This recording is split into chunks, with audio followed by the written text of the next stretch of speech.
Yes, we make very good game last match. Um, Offensive game, too much opportunities, 4 goals.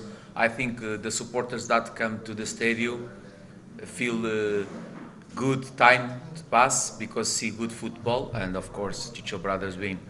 But now is a new history. If we want to make good things in this game, you must make the things in the correct way, and we are training for we can make this also this week, and we hope tomorrow we with a different team we can write similar history because opponent team is different.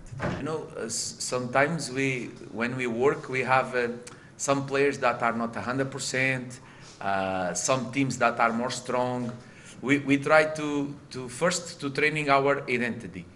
And after, of course, we must change a little because it's different to play against Neroka and now against Chennai, because Chennai is a team that have too much possession ball, have quality players in the middle. So we must don't change too much our type of game, but here or that we must be careful with some moments. But we want to play offensive game and we want to make a good game for the supporters that come to the stadium enjoy.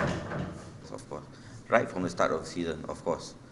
You could see they probably had the same set of players, the same set of foreigners, and they brought a couple of good ones. And definitely they are one of the teams, they are favourites or right up there to challenge for the title. So would you pressure on Chelsea tomorrow to get a 3 points rather than on Chelsea? Every press conference I go to, they always ask this question: pressure whether on opponent or pressure on the away team. I mean, maybe I should answer it once and for all. Pressure is always there. But the home team is always under more pressure. Is it? Is it? Is it not? I don't think so. For me, maybe I'm a different kind of coach. I don't think so. I feel the same pressure as when I'm playing at home and the same pressure when I go away. I don't know why is there such a major difference. Maybe in the Premiership, maybe. Because of the crowd. Or maybe the Kolkata Derby, maybe. So everywhere else it should be that it should be equal. Yeah. I don't know. I personally, I'm just being honest with you. Yeah. I don't feel that pressure. The same pressure I feel that I must win at home is the same pressure I feel when I go away. Because football is definitely pressure. I mean, you definitely need to win.